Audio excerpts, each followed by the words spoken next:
ओम श्री मात्रे नमः। आज बात करते हैं एक पुरानी कथा को लेकर के। एक पुराने समय की बात है।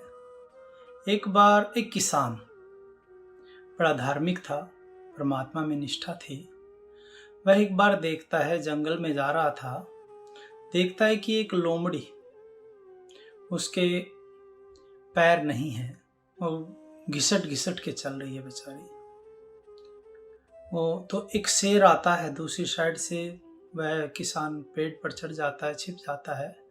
वह एक शेर उस लोमड़ी के लिए खाना लेके आता है, उसके सामने खाना छोड़ करके चला जाता है। माने शेर लोमड़ी को न मारता है बल्कि उसको खाना देता है। और ऐसा एक बार नहीं, अगले दिन फिर वह किसान देखता है कि शेर अगले दिन भी उसके लिए खाना ला रहा है, उसको दे रहा है। तो उसकी परमात्मा के प्रति और निष्ठा बढ़ जाती है। पर वो देखता है, सोचता है कि देखो, परमात्मा ने जिसने सभी की खाने की व्यवस्था, सभी के रहने, सभी के भजन लाइक पालन पोषण की व्यवस्था, भरण पेट भरने की व्यवस्था सब परमात्मा करता है। तो जब सब परमात्मा सभी की कर ही रहा है, जो कुछ भी नहीं करते उनकी व्यवस्था परमात्मा कर रहा है, तो मुझे काम करने की जरूरत क्या है? परमात्मा ने मुझे पैदा किया तो वो खाना भी देगा, जैसे इस लोमड़ी को दे रहा है। तो वह भी उससे गलत सीख लेकर के वह भी काम करना बंद कर देता है। और एक बार ऐसे बिना काम किए रहता है, बिना कुछ काम किए। घर परिवार वाले भी कहते हैं तो कुछ करता धरता नहीं है, तो एक प्रकार से घर भी छोड़ करके बाहर चला जाता है। घर वाले निकाल देते हैं। कहने का तात्पर्य ये है कि कुछ निठल्ला है, काम का निकाज का दुश्मन, 2.5 सेर अनाज का वाली बात हो गई। घर वालों ने कहा, भाई तुम कुछ काम धंधा तो कुछ करता नहीं है, तो घर में क्या पड़ा पड़ा क्या कर रहा है, जा यहाँ से। तो कहता है, परमात्मा सबके भरण पोषण की व्यवस्था करता है, मेरी भी करेगा। तो जंगल में जाता है और जंगल में वेट करता है कि कोई ना कोई परमात्मा किसी न किसी की व्यवस्था करेंगे मेरे लिए, भोजन कहीं ना कहीं से आएगा। परमात्मा पे विश्वास है। देखा कि कई दिन तक उसको उनको भोजन मिला, कुछ नहीं मिला। वह थक हार करके जहाँ था वहाँ से आता है और परमात्मा को कोस रहा है। परमात्मा के यहाँ न्याय नहीं है। वो देखा कि एक किसान जब आ रहा था, तो एक विद्वान सन्यासी, कोई संत थे, कोई महात्मा थे, उनका बगल में ही आश्रम या कुटिया थी। तो वो महात्मा उनको बुलाते हैं, किसान को अपने पास बुला करके उसको जल देते हैं, खाना खिलाते हैं। और वह किसान महात्मा के सामने अपनी व्यथा कहता है। देखिए, परमात्मा के यहाँ न्याय नहीं है। वह उस लोमड़ी को जो कुछ करने में समर्थ नहीं है, उसको भी परमात्मा अन्न दे रहा है, उसको परमात्मा खाने को दे रहा है, किसी न किसी माध्यम से उसके पास खाना भेज रहा है। तो मुझे क्यों परमात्मा खाना नहीं भेजे? मैं तो मरते मरते जान बची। तो यहाँ परमात्मा की जो लीला है, उसके प्रति परमात्मा का जो एक प्रकार से परमात्मा की जो लीला थी, उसके प्रति उस किसान का अविश्वास हो गया, परमात्मा के प्रति विश्वास उठ गया। यहाँ वह महात्मा समझाते हैं, देखो 2 चीजें हैं। परमात्मा शायद चाहते हो कि तुम उस शेर की तरह बनो जो दूसरों को भोजन कराते हैं। तुम उसकी तरह मत बनो जो भोजन की वेट कर रहे हैं।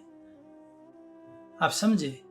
हमेशा दीन मत बनो, ऐसे बनो परमात्मा की व्यवस्था में, ऐसे बनकर दिखाओ कि दूसरों की सहायता आप कर सको।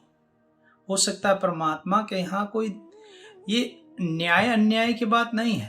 परमात्मा ने हमें पैदा किया है, हमें समय से हमारे सारे अंग हैं, सब काम कर किए हैं। हमें जब भोजन की आवश्यकता थी, भोजन मिला। जब हमारे दांत भी नहीं थे तो दूध मिला। परमात्मा ने सब प्रकार की व्यवस्था, जब तक हम पेट में आए थे तो माँ के स्तनों में दूध की व्यवस्था वो परमात्मा ने कर दी। परमात्मा की जो व्यवस्था है अद्भुत है, अतुलनीय है। उस पर प्रश्नवाचक चिन्ह लगाना, उस पर प्रश्न करना, ये अनुचित है। देखिए, हमें परमात्मा की व्यवस्था में यदि हमारे पास सामर्थ्य है तो हमें उस सामर्थ्य का सदुपयोग करना चाहिए, हमें कर्मयोगी बनना चाहिए। ऐसा एक नीति वाक्य है, उद्योगिनम पुरुषम सिंहम पयति लक्ष्मी। जो उद्योगी है जो परिश्रमी है, जो मेहनती है, व्यवसायी है, उसी को लक्ष्मी मिलती है। हाथ पे धरे बैठे रहने से, हाथ पर हाथ धरकर बैठे रहने से कोई सोचता परमात्मा देगा, ऐसा नहीं है। परमात्मा ने आपको बुद्धि दी है, आपको शरीर दिया है, उसका सदुपयोग कीजिए। हाँ, पर हो सकता परमात्मा ने आपके लिए व्यवस्था ऐसी की हो कि आपको करके ही खाना है। आप क्यों किसी का इंतजार करें कि कोई मुझे देगा। आप इतने समर्थ बने कि आप दूसरों को देने के सामर्थ्य आपके अंदर हो। तो इसीलिए कभी ये भाव मत रखें कि परमात्मा ने हमें पैदा किया है, वह खाना भी देगा, निश्चित ही देता है, ऐसा नहीं है। लेकिन यदि आपके पास अपनी भी सामर्थ्य तो कुछ तो, जब आपकी अपनी सामर्थ्य न रहे, जब आप असमर्थ हों, तो परमात्मा देता है। यदि आप समर्थ हैं तो परमात्मा आपके बारे में क्यों सोचेगा? क्या उसके पास और काम नहीं है? देखिए, हम जो सौम्य मृगेंद्रता कहा, हमारे अंदर भी परिश्रम का जज्बा होना चाहिए, और परमात्मा उनकी मदद करते हैं जो खुद की मदद करते हैं। तो इसीलिए हमेशा मैं एक बार फिर कहता हूँ, मेरी वही बात, उद्योगिनम पुरुषम सिंह पैति लक्ष्मी। परिश्रमी बनो, परिश्रम से धन कमाओ, धन अर्जन करो, धन से धर्म करो, धर्म से पुण्य होगा, पुण्य से आपका अगला जीवन और ये जीवन तो सुधरेगा ही।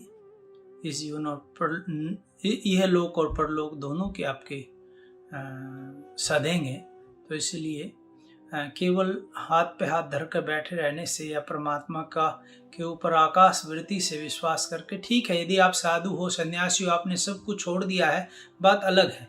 यदि आप घर में हो, यदि आप तो कर्म योगी बनो, कर्म करो।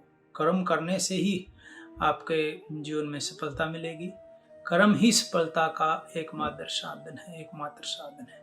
तो इसलिए कर्म योगी बनिए। ये भगवान श्री कृष्ण गीता में भी कहते हैं। अर्जुन तो छोड़ रहा था सब कुछ, अर्जुन तो भिक्षा मांग के खाने को तैयार था, लेकिन भगवान श्री कृष्ण ने कहा नहीं, तुम्हें भिक्षा नहीं मांगनी है, तुम्हें तुम्हारे छात्र धर्मोचित कर्म करना है। तो इसलिए कर्म करने का उपदेश भगवान श्री कृष्ण गीता में दे रहे हैं। तो हमें हमारे जीवन में हमें गीता के उपदेश को मान करके हमें कर्म करने का उपदेश भगवान ने दिया। हमें कर्म करना चाहिए, और कर्म में अधिकार है। कर्मण्येव अधिकारस्ते मा फलेषु कदाचन। फल की चिंता मत करो, कर्म करते रहो, निश्चित ही भगवान फल देंगे। ईशावास्योपनिषद में भी कहते हैं, कुरुनेह कर्माणि जिजीविषेत् शतम्। इस संसार में कार्य करते हुए ही 100 वर्षों तक जीने की इच्छा कर। इसके अतिरिक्त कोई मार्ग नहीं है। तो इसीलिए मैं पुनः कहता हूं, जो परमात्मा पे विश्वास करते हैं, हो सकता है परमात्मा ने आपके लिए व्यवस्था पृथक की हो। आप लोमड़ी मत बनिए कि जिसके लिए कोई लेके आएगा उसको वो खाएगी, घिसट के चलेगी। क्यों घिसट के चलना? यदि आपके हाथ पैर स्वस्थ हैं, आपके पास सामर्थ्य है, तो लड़िए, करिए, परिश्रम करिए। परिश्रम करने से ही, देखिए, बिना परिश्रम के there is no shortcut without hard labour. Shortcut जो लोग सोचते हैं, कोई भी जो आगे बढ़ा है संसार में, उसने परिश्रम का सहारा लिया है। परिश्रम का मतलब, देखिए, labour under correct knowledge, luck जिसको भाग्य हम मानते हैं, एक सही दिशा में किया गया परिश्रम ही भाग्य है। तो इसलिए अपने जीवन की एक दिशा, एक लक्ष्य चुनो, और उस लक्ष्य को मैं एक बहुत प्यारा सूत्र बताऊंगा, plan your work and work your plan. पहले अपने आप को करना क्या वो प्लान करो, उसके बाद उसको करना कैसे, उसको क्रियान्वित करो, एक्शन करो उसके ऊपर। तो 2 ही चीज़ें हैं जीवन में। यदि कामयाबी चाहते हैं तो कामयाबी का एक अद्भुत सूत्र बता रहा हूँ।